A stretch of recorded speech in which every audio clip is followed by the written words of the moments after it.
In today's video, I'll show you how to connect your Wix email to Gmail so you can manage all your messages from one place and keep your communication organized.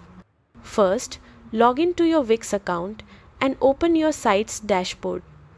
This is your main control panel where you manage everything related to your website. From the left-hand menu, click on Inbox. This is where Wix handles messages from your site. Once the inbox opens, look at the top right corner and click Settings. Then select Communication Channels. In the Communication Channels section, find Gmail and click Manage App next to it.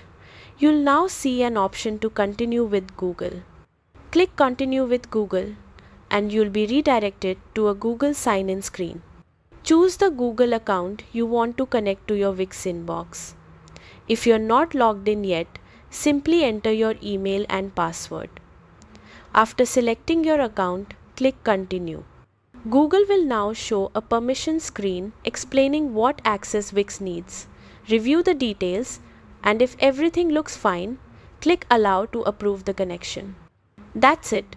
Your Wix email is now successfully connected to Gmail.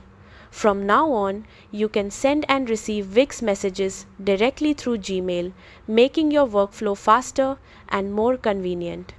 Thanks for watching, and feel free to drop a comment if you have any questions.